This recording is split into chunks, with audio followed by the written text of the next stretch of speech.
અહીંયા આપણે બનાવવાના છે ઉત્તપમ. એના માટે આપણે ગેસ ચાલુ કરી દઈએ. અહીંયા છે ઉત્તપમનું ખીરું પણ હમણાં રેડી મળે છે, અહીંયા બાજુમાં અહીંયાથી મગાવ્યું છે. ગેસ ઓન કરી દઈએ, લોઢી તપી જાય આપણી નોનસ્ટિક. આની અંદર છે કેપ્સિકમ, સૂકી ડુંગળી, થોડીક લીલી ડુંગળી, ટમેટાં અને લીલા મરચાં એટલું છે આમાં. એક ક્રશ કરી લઈશું આપણે કટરથી અને પછી આપણે આની અંદર ખીરાની અંદર એડ કરી દઈશું અને સ્વાદ પ્રમાણે મીઠું પણ નાખી દઈશું. આજની શરૂઆત નાસ્તાથી થઈ ગઈ છે.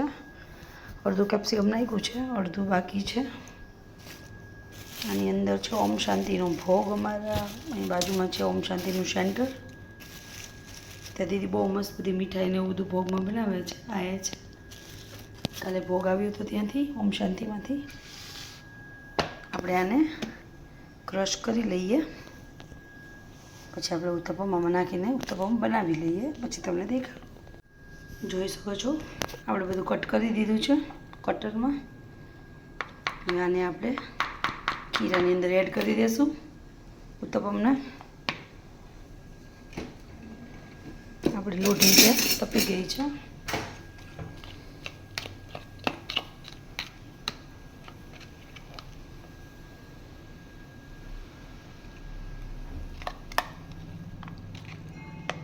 અમારા ઘરે સવારમાં આવો જ નાસ્તો, કંઈ તીખો કે કંઈક અલગ પૌવા હોય, મગ છે, મઠ છે, એવું બધું બને વધારે. બીજો નાસ્તો ઓછો બને અમારા ઘરે. પરોઠા, ભાખરી એવું ન બને સવારમાં.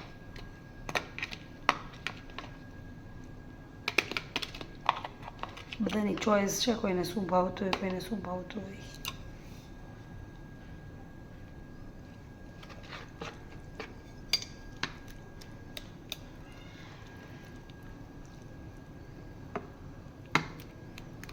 જોઈ શકો છો આપણા ખીરામાં બધું એડ થઈ ગયું છે. જે થોડોમાં ચોટેલું છે આપણે નાખી દઈશું. આપણે આની અંદર અત્યારે થોડું મીઠું એડ કરી દઈએ. આમાં મીઠું છે જ ને એટલું નાખવું પડશે. અને મિક્સ કરી દઈએ એકદમ મસ્ત. પછી આપણે ઉત્તપમ આપણું બનાવી લઈએ. ટેસ્ટ કરી લેવાનું ખીરું મીઠું બરાબર છે, ઓછું છે એ પ્રમાણે. ઓછું લાગે તો નાખી દેવાનું.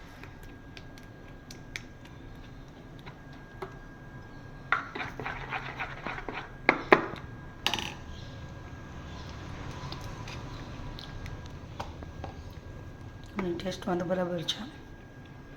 હવે આપણે ઉત્તપમ કરી લઈએ.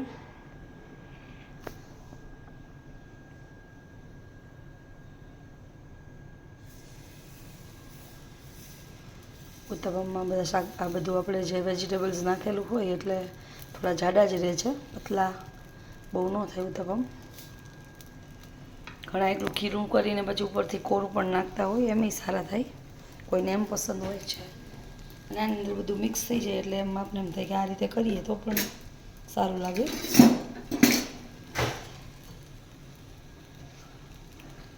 અને ચડવા દઈશું આપણે મસ્ત. જોઈ શકો છો કેવા ડોટ થવા માંડ્યા છે.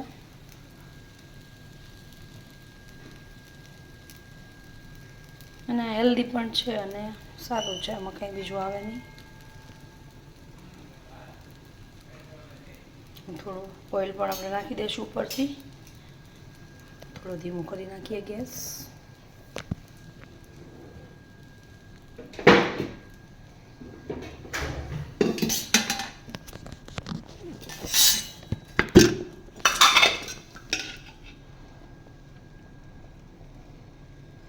ડોટ કરીને થોડું નાખી દઈશું તેલામાં.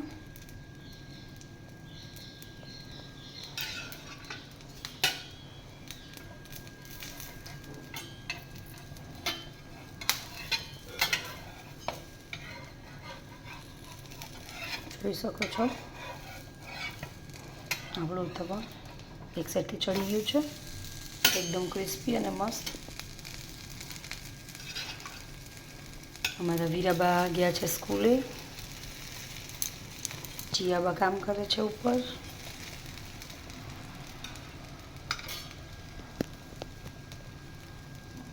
એના પપ્પા છે યાળે, માર્કેટિંગ યાળે. સવારમાં વહેલા કંઈ ચા ને એવું ન પીવાનું હોય, જાગીને ફ્રેશ થઈને એ વયા જાય છે. અમે કોઈ ત્યારે નથી જાગતા, એ લોક કરીને વયા જાય છે. પછી નાની બેબીને જ સ્કૂલે જવાનું હોય એટલે હવે સ્કૂલ સ્ટાર્ટ થઈ ગઈ છે કાલથી, એટલે હવે થોડું વહેલું ઉઠવું પડશે. નહીં તો નિરાતે ઉઠતા હતા, દિવાળી હતી ત્યારે વહેલા જાગતા હતા, ત્યારે હવે થોડું શાંતિ હતી, વેકેશન હતું છોકરાઓને, નિરાતે અમે જાગતા હતા. અને હવે પાછું રેગ્યુલર જે શેડ્યુલ હતું એ સ્ટાર્ટ થઈ ગયું છે સ્કૂલવાળું. સ્કૂલ, ટ્યુશન એમાં જ ટાઈમ વયો જાય આખો દિવસ. હોમવર્ક, ટ્યુશનનું, સ્કૂલનું એ બધું હોય. કંઈ દિવાળી ગઈ એટલે બેસવાનું બાકી હોય, બધે બેસવા જવાનું હોય. મસ્ત અવાજ આવે છે, જો એકદમ ક્રિસ્પી છે, એકદમ કડક થઈ ગયું છે, મસ્ત. આ એક સાઈડ છે ને મસ્ત એકદમ કડક થઈ જાય, બીજી બાજુ છે ને થોડું ઊંચું છે ને તો એટલું બધું આના જેટલું કડક બીજી બાજુ ન થાય. અવાજ મારો બેસી ગયો છે થોડાક દિવસથી સાવ, એટલે તમને લોકોને પણ એમ લાગતું હશે કેવો અવાજ છે, બેસી ગયો છે સાવ, ખબર નહીં, એવું કંઈ જમી નથી પણ કેમ બેસી ગયો છે પાછું.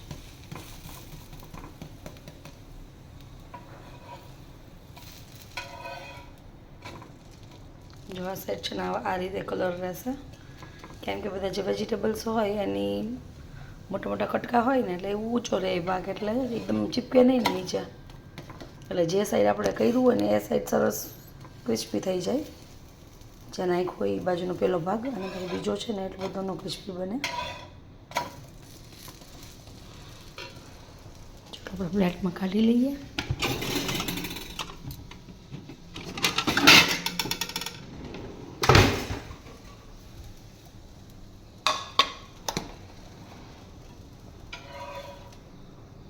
આની સાથે ચટણી કે કંઈક બનાવી લઈશું અમે. બીજા ઉત્તપમ પણ આપણે કરી લઈએ.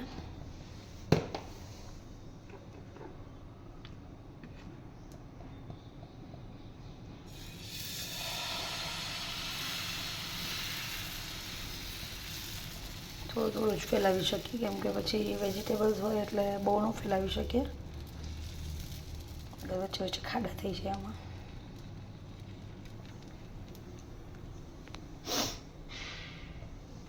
એકદમ મસ્ત બની ગયું છે, એકદમ કડક.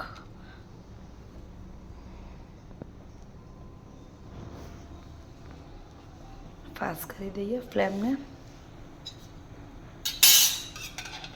આમાં થોડું ઓઇલ, થોડા ડોટ નાખી દઈએ.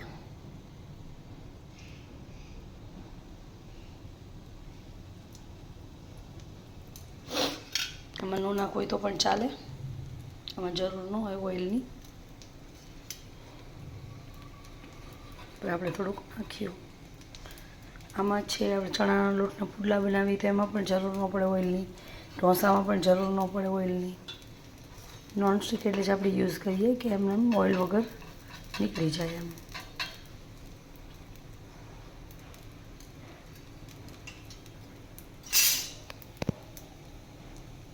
ચલો પછી આગળ કોઈ વિડીયો સાથે મળીએ. જો ગરમ ઉત્પમ થઈ ગયા છે, નાસ્તો કરીએ છીએ. લીલી ચટણી અને સોસ સાથે.